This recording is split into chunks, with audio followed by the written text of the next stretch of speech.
Assalamualaikum warahmatullahi wabarakatuh. A'udzu billahi minasyaitonir rajim. Bismillahirrahmanirrahim. Alhamdulillahi rabbil alamin. Wassalatu wassalamu ala asyrafil anbiya'i wal mursalin sayyidina maulana wa nabiyyina wa habibina wa syafi'ina wa qudwatina wa uswatina Muhammadin sallallahu alaihi wasallam wa ala alihi wa ashabihi ajma'in. Allahumma faqihna fid din waftah alaina futuhal 'arifin waj'al a'malana khalisatan liwajhikal karim ya arhamar rahimin. Allahumma iftah alaina hikmatak wa anshur alaina min khazain rahmatika ya arhamar rahimin. Rabbi shrah li sadri wa yassir li amri wahlul 'uqdatam min lisani yafqahu qawli walhamdulillahi rabbil alamin. Amin.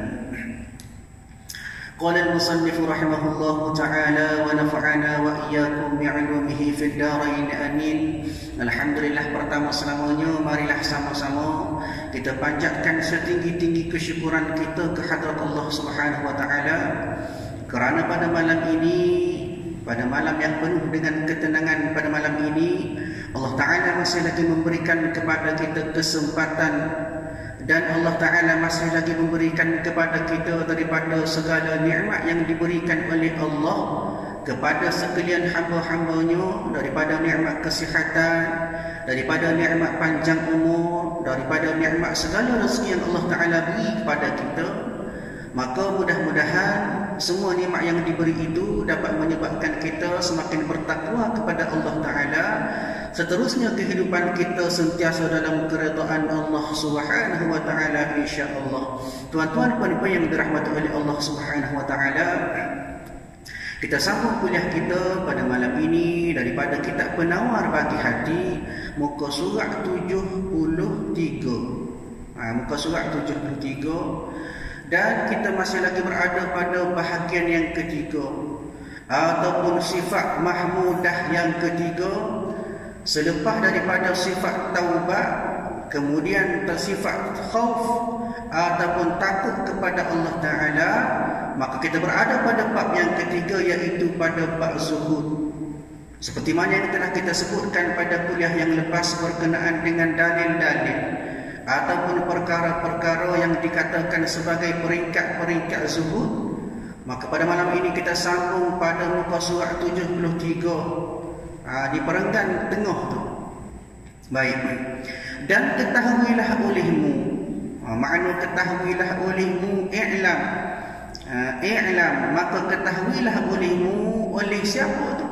Maknanya olehmu, oleh kita semua, daripada semua mukallaf, daripada semua yang diberi tanggungan, diberi satu tanggungjawab untuk jadi khalifatullah sebagai manusia, sebagai mukmin, sebagai muslim. Maka kita diberi amanah oleh Allah Ta'ala untuk kita mentadbir daripada muka bumi ini. Makna ketahuilah olehmu, ketahuilah oleh kita semua bahawasanya sebab, maknanya punca bagi zuhud itu 3 perkara. Maknanya di sini tuan-tuan, bagaimanakah cara kita nak membina rasa ataupun kita nak membina perasaan zuhud dalam hati kita dengan 3 cara ataupun 3 punca, 3 sebab. Apa dia? Yang pertama, maknanya yang pertama daripada 3 perkara yang menyebabkan zuhud, iaitu takut akan api neraka. Dan iaitu maka zuhud sekaliannya yang takut. Maknanya pada peringkat yang pertama kita nak membina perasaan zuhud ialah bagaimanakah kita nak membina ataupun kita nak mengadakan rasa takut akan api neraka. Maknanya punca daripada kalangan ramai-ramai manusia yang bersifat dengan zuhud, punca pertama ataupun perkara pertama iaitu dia takut kepada api neraka. Dia takut kepada api neraka. Takut dan sebenar-benar menyebabkan jadi zuhud.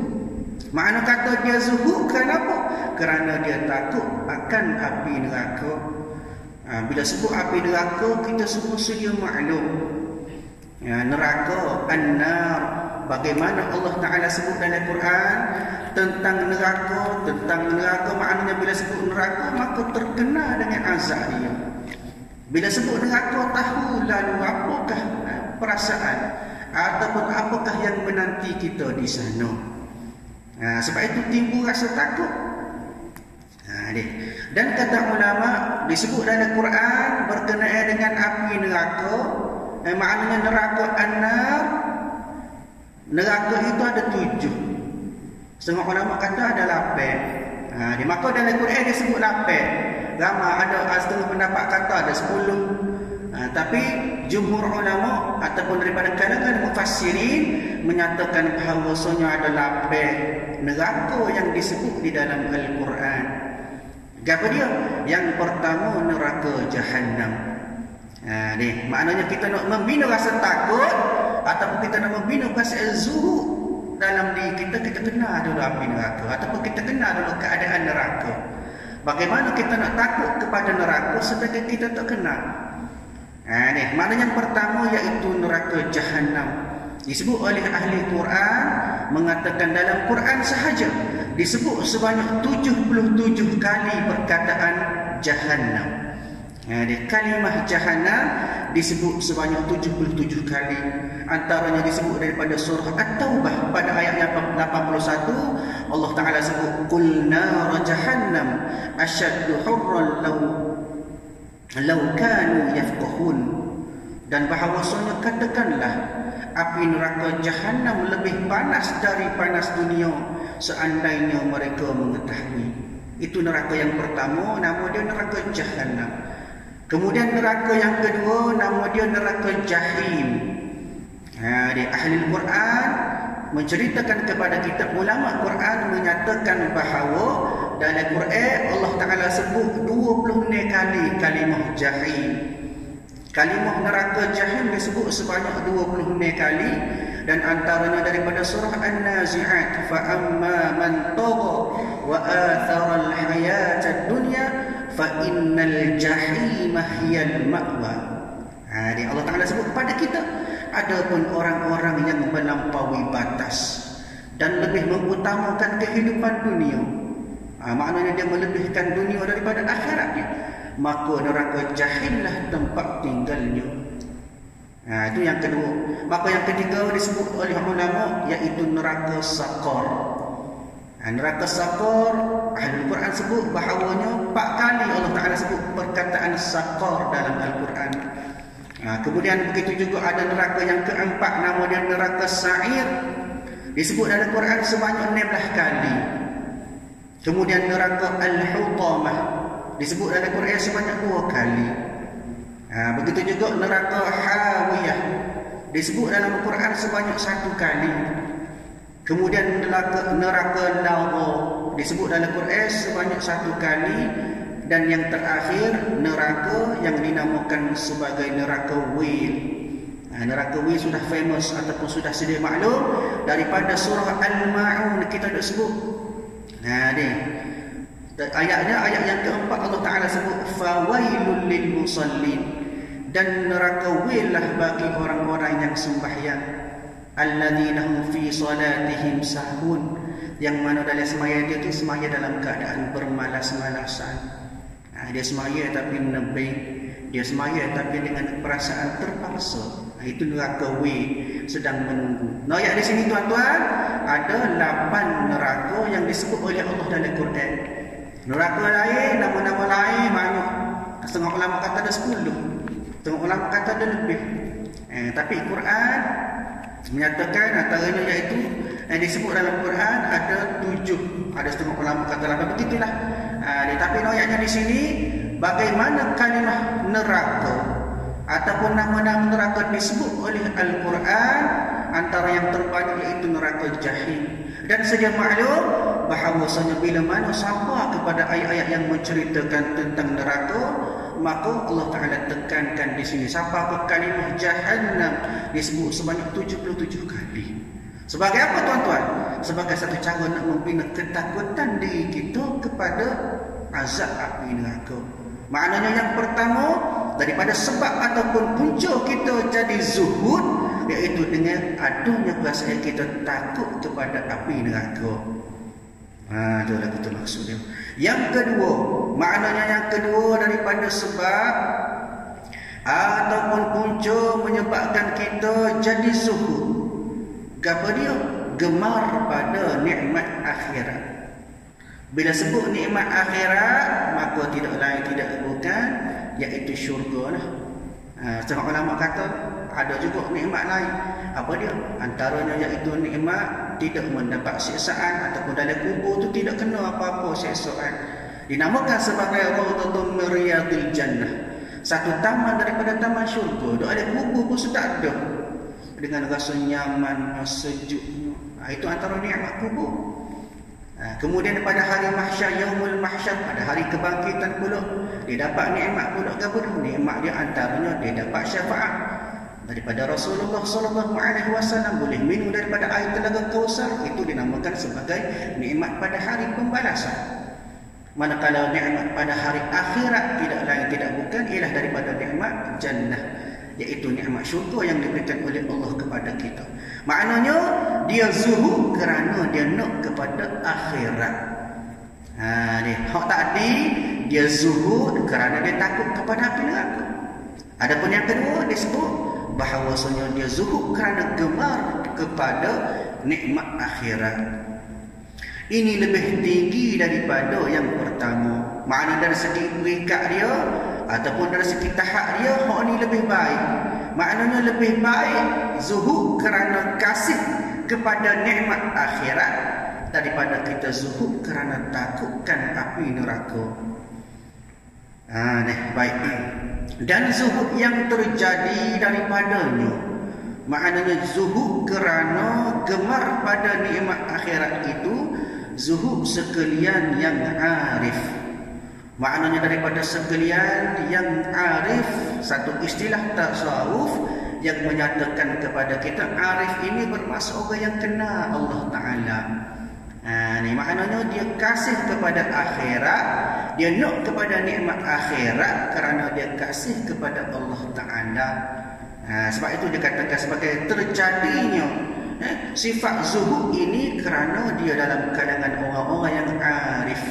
Maknanya dia sudah mengenal Allah Ta'ala, maka oleh kerana dia kenal Allah Ta'ala, maka hadirnya perasaan zuhud dalam diri dia. Dan bermula ibadat serta harap. Dia buat ibadat kerana dia berharap. Maksudnya dia rojak, dia mengharap kepada Allah semata-mata. Dia zuhud itu kerana Allah semata-mata. Dia harapkan rahmat Allah, dia harapkan inayah, dia harapkan pertolongan Allah, maka menyebabkan dia zuhud.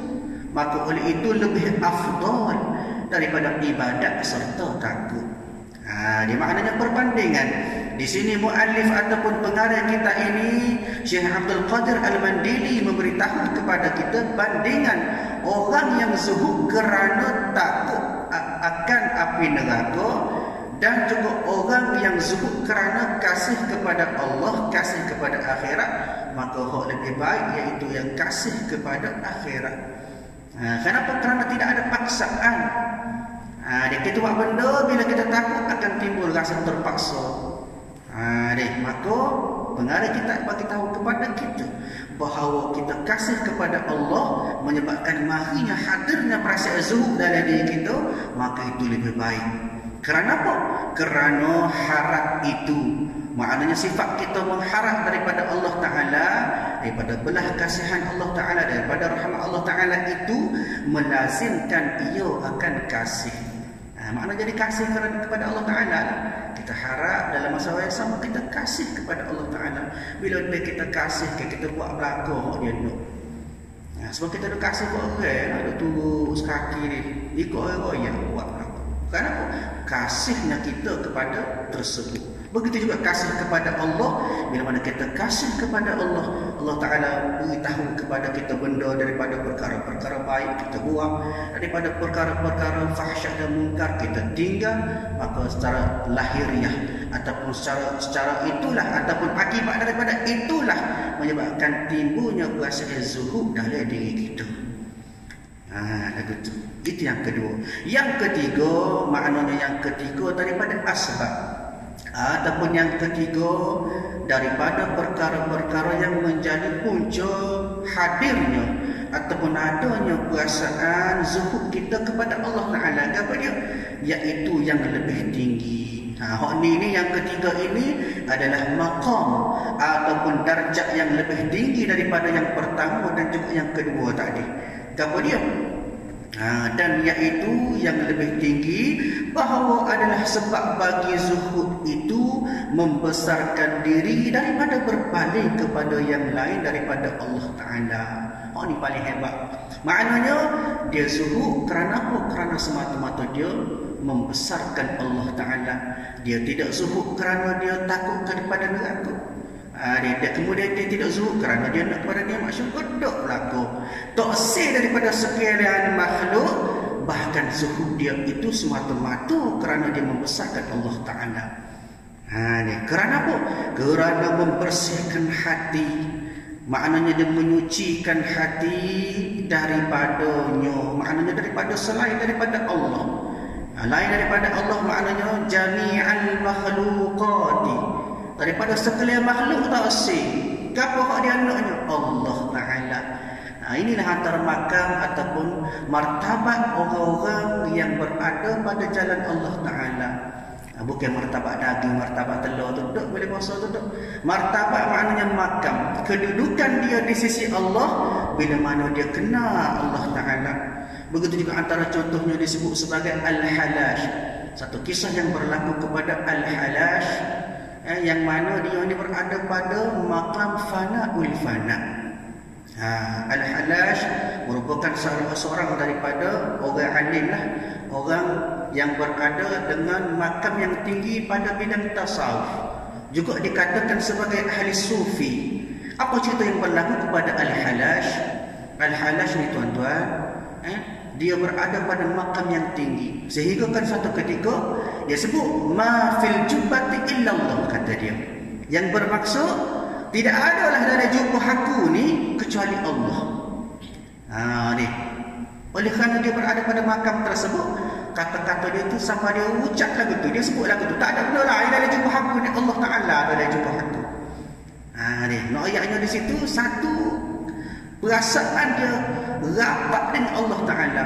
Maka satu ketika dia dengar oleh pembesar dan raja.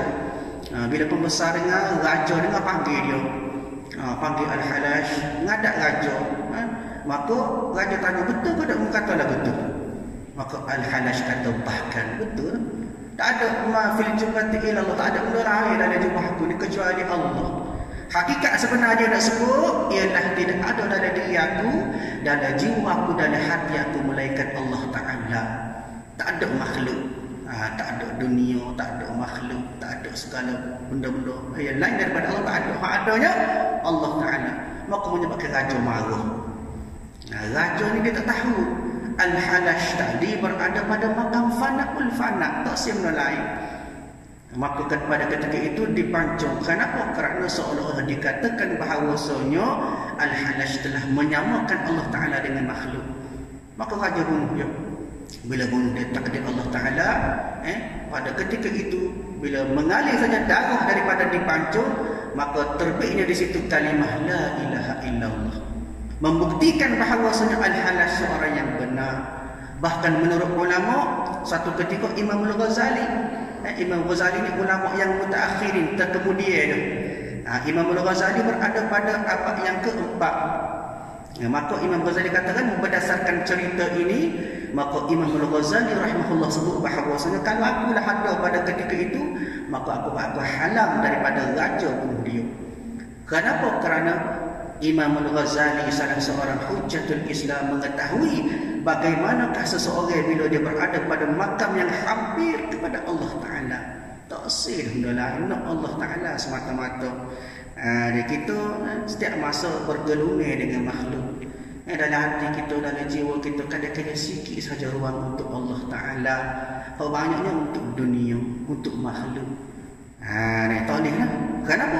Kerana bagaimanakah cara kita nak membina zuhud yang benar, iaitu dengan cara kita meletakkan Allah lah yang tertinggi, Allah lah yang paling besar daripada segala jami'an makhluqat, daripada segala makhluk-makhluk. Sebab itulah dikatakan oleh muallif ataupun pengarang bahawasanya inilah yang lebih tertinggi daripada dua peringkat ataupun dua punca tadi. Maknanya dalam diri dia tu tidak ada benda lain daripada Allah Ta'ala, daripada berpaling kepada yang lain daripada Allah Ta'ala, kerana membersihkan hati daripadanya, semata-mata dibersihkan hati kepada Allah Ta'ala, dan menghinakan akan barang yang lain daripada Allah Ta'ala. Benda lain dia hina berlaku. Maksud menghina bukan dia caci tu, seolah-olah tiada nilai di sisi dia berbanding dengan nilai besarnya Allah Ta'ala dalam diri dia. Itu yang paling hebat, tertinggi. Dan itu zuhud sekalian arifin. Maknanya zuhud ini, zuhud yang membesarkan Allah Ta'ala daripada perkara-perkara makhluk yang lain, maka ini adalah zuhud bagi sekalian arifin, bagi sekalian orang yang kenal Allah Ta'ala. Maknanya kalau kita tengok pada diri kita masih ada lagi perasaan kita nak membesarkan makhluk, perasaan kita lebih mengagungkan makhluk, maka di situ bahawasanya kita masih lagi belum berada dalam kalangan orang-orang yang kenal Allah. Ini kan maknanya kenal Allah Ta'ala tu tak seberapa lagi. Nak tahu kenal Allah, tak tengok pada diri kita sejauh manakah kita membesarkan Allah Ta'ala. Dan bahawasanya zuhud yang lebih sempurna, dia cerita pula di sini bagaimana cara zuhud yang lebih sempurna. Zuhud apa dia? Pada tiap-tiap yang lain daripada Allah pada dunia dan pada akhirat, dan kurang daripadanya. Di maknanya zuhud bagi orang arifin, bagi orang yang kenal Allah Ta'ala, bahawasanya zuhud itulah yang lebih sempurna, iaitu melainkan ataupun meletakkan masih Allah lain daripada Allah tu duduk luar lagu, dan hati dia hanya Allah Ta'ala. Dan kurang daripadanya, maknanya kurang daripada zuhud kerana Allah. Yang pertama tadi zuhud kerana Allah yang tertinggi. Yang kurang daripadanya, maknanya kurang daripada zuhud kepada Allah kerana Allah, iaitu zuhud pada dunia sahaja, sama ada harta atau kemegahan atau bersedak-sedak atau lainnya. Maknanya pada tahap yang kedua ialah dia zuhud daripada dunia je. Benda lain dia tak zuhud. Dia zuhud apa dia? Dia zuhud daripada dunia semata-mata. Contohnya daripada segala benda, daripada harta dunia tu dia zuhud. Pitih kurang, harta kurang, maknanya sekadar ada tu untuk beramal ibadat, untuk dia cukup makan untuk beribadat kepada Allah semata-mata. Dia makan nasi sekadar dia nak sembahyang. Maknanya dia zuhud daripada perkara dunia. Itu ranking yang kedua, tahap yang kedua. Dan kurang daripadanya pula pangkat yang di bawah lagi. Maknanya kategori yang bawah lagi, apa dia? Zuhud pada harta sahaja, tiada pada kemegahan dan lain-lainnya.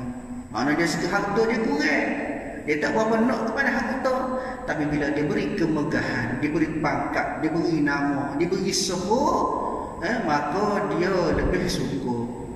Harta bagus tak? Tidak mengejar harta, tapi nak kepada orang puji, nak kepada orang sanjung. Makna di situ tahap yang lebih rendah. Atau zuhud pada setengah perkara, tiada yang setengah yang lain. Maknanya dia zuhud tu separuh-separuh. Pada bab akhirat, contohnya dia kata dia nak kepada harta. Harta dia cari, tapi dia tak si kepada kemegahan, dia tak si kepada orang sanjung, dia tak si kepada orang puji. Itu dipanggil zuhud setengah-setengah juga. Maknanya zuhud separuh-separuh ataupun sebahagian. Maka itu adalah daripada kategori ataupun tahap zuhud yang lebih rendah. Kerana apa? Kerana kemegahan itu lebih lazat. Tak ada harta tak apa, asal orang puji. Betul? Harta tak ada tak apa, asal orang puji, asal orang poh, asal orang ada bodek semua. Maknanya di sini kemegahan itu lebih lazat dan lebih diingini daripada harta. Kenapa? Kerana dengan kemegahan inilah kadang-kadang boleh dapat harta. Ada harta tak semestinya megah, tak semestinya orang kenal, tak semestinya syukur. Maknanya maka zuhud padanya lebih utama. Zuhud harta kalau berbanding dengan zuhud kemegahan, maka lebih baik lagi zuhud kemegahan. Itu maksud dia tu. Maka zuhud padanya, makna pada kemegahan itu lebih utama.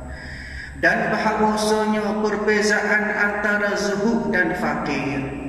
Dia zuhud dengan fakir dia berbeza. Kita tengok orang itu tidak sempurna hidup dia, semua tak cukup. Adakah dia zuhud? Tak semestinya. Ataupun dia fakir pun tak semestinya. Dia maknanya berbeza. Apa dia? Bahawasanya zuhud itu terasing ia daripada dunia kerana taat serta kuasa ia atasnya. Orang zuhud ni tuan-tuan, dia zuhud bila mana dia memisahkan diri daripada dunia. Dia buai dunia, dia tak say ke dunia. Dia kerana taat kepada Allah Ta'ala serta kuasa ia atasnya. Dia sekiranya dia mampu untuk mendapatkan harta tapi dia tak say, maka tidak panggil zuhud. Adapun jika terasing engkau daripada dunia pada ketika gemar engkau padanya, maka itu dinamakan fakir. Kalaulah kita buai dunia, tak say kepada harta, kita tak say kepada dunia, pada ketika kita nak, harta tak ada tapi kita nak, ataupun kita suka kepada harta tapi kita tidak ada harta, maka itu dinamakan fakir. Itu fakirlah. Tengok baju buruk, adakah dia mampu ke tak? Kalau dia mampu tapi dia tak say, maka itu dinamakan zuhud. Kalaulah dia ni tak mampu, sebab tu dia tak ada baju, maka dinamakan sebagai fakir. Itu beza dia. Tidak ada ia zuhud, tetapi ada baginya fakir itu kelebihan atas kaya. Tapi di sini tuan-tuan, pengarang kita sebut kepada kita berbezanya zuhud dan fakir, maknanya dua keadaan, dua ahwal yang berbeza, tetapi ada baginya fakir itu kelebihan atas kaya. Walaupun fakir ini tidak semestinya masuk dalam bahagian zuhud. Dia tak ada harta kerana dia fakir, tidak ada kemewahan kerana dia fakir. Adakah masuk dalam bab zuhud? Kenapa? Kerana benda itu tidak membawa kepada taat kepada Allah. Maka pengarang kita sebut kepada kita, walaupun dia fakir ada kelebihan dia, walaupun tak termasuk dalam bab zuhud, boleh pahala ke lain. Pahala zuhud tak ada lah. Pasal apa? Pasal dia tak ada harta kerana dia memang tak mampu. Kerana dia fakir, maka tidak ada pahala pada bab zuhud, tapi dapat pahala ataupun kelebihan atas kaya. Maknanya orang fakir setengah-setengah bab dia lebih baik daripada orang kaya. Sabda Nabi SAW, Nabi sebut kepada kita daripada riwayat At-Tirmizi dan juga diriwayat daripada Abi Hurairah, wa qala hasanun sahih. Maka hadis ini hadis hasan yang sahih. Kata Nabi katakan, yadkhulul fuqara'u ummatil jannata qabla aghniyaihim bi 500 amin.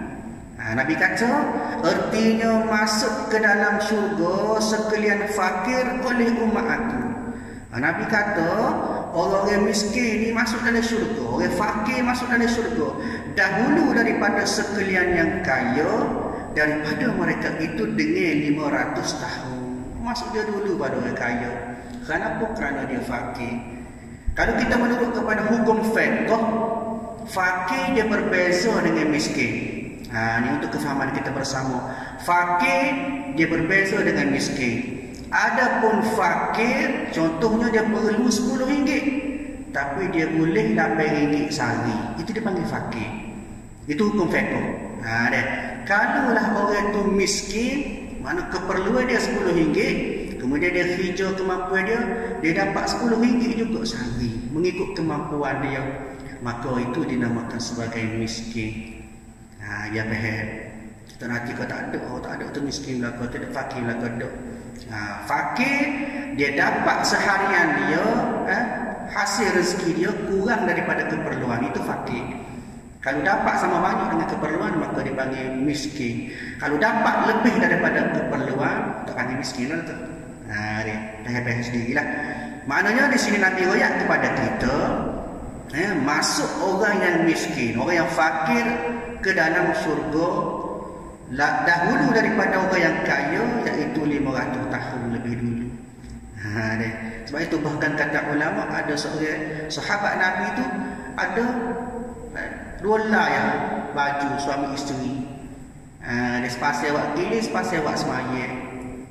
Bahkan satu ketika masuk syurga dia dulu. Orang pakat tanya apa dia masuk syurga dulu. Nabi kata sungguhnya orang yang tidak ada banyak harta, tidak banyak hisab dia. Maknanya dia nak masuk syurga, dia hisab baju tu je lah. Selesai hisab baju tu, boleh masuk syurga. Banyak harta, maka banyaklah penghisaban di sisi Allah Ta'ala. Dan pada satu riwayat dengan 40 tahun. Setengah riwayat daripada hadis yang lain kata masuk dulu 40 tahun. Maka ditanggungkan riwayat 500 tahun itu atas mendahului fakir zahid atas yang gemar pada dunia. Maknanya orang fakir tapi zahid. Maknanya ia adalah fakir tapi dia zuhud. Dia fakir dalam masa yang sama. Dia fakir menyebabkan dia jadi zuhud dia kepada Allah, maka 40 tahun. Adapun fakir tapi tidak zuhud, maknanya dia susah, dia tidak ada harta, tapi kerana dia fakir, bukan kerana dia zuhud, maka 500 tahun. Dan riwayat 40 tahun itu atas mendahului fakir yang lobo atas yang kaya. Supaya asal inilah berbeza fakir yang kaya, maknanya fakir yang tidak zuhud dengan fakir yang zuhud. Berbeza 100 tahun. Yang lobo menyebut akan dia oleh Al-Imam Al-Ghazali di dalam Ihya Ulumuddin. Imam Al-Ghazali ni salah seorang ulama yang hebatlah. Bila sebut Imam Al-Ghazali, maka semua orang maklum dia ni merupakan salah seorang daripada Hujjatul Islam. Dia juga merupakan salah seorang daripada Awliya Allah, salah seorang wali Allah, bahkan pernah menjadi salah seorang daripada wali kutub. Wali kutub ni, kita kutub ni di dunia ni ada banyak kutub selatan, kutub timur. Maka ulama kata setiap kutub ada seorang wali. Maka Imam Al-Ghazali merupakan salah seorang daripada wali kutub. Maka disebut oleh Imam Al-Ghazali dalam Ihya Ulumuddin, dan bersembah oleh Rasulullah sallallahu alaihi wasallam. Nabi mendoakan dalam kehidupan dia, Nabi katakan, Allahumma ahyini miskinan wa amitni miskinan. Artinya, ya Allah, hidupkanlah olehmu akan daku miskin, dan matikan olehmu akan daku miskin. Dan wafat Rasulullah oleh Nabi SAW pada ketika baju besinya tergadar pada sisi Yahudi kerana utangnya sebab nafkah ahlinya. Maknanya Nabi doa sebelum mati, Nabi doa, ya Allah, kau hidupkanlah aku dalam keadaan miskin, kemudian kau matikanlah aku dalam keadaan miskin. Nabi Nuh sangat mati dalam keadaan miskin. Kenapa? Kerana miskin, bila mana tidak ada harta, maka tidak ada hisab yang banyaklah. Jadi tuan-tuan bapa yang dirahmati oleh Allah, insya-Allah kita sambung kuliah pada masa akan datang. Dan ketahuilah olehmu bahwasanya fakir itu jika ada ia terpadu dengan barang yang diberi akan dia, wallahu a'lam bissawab.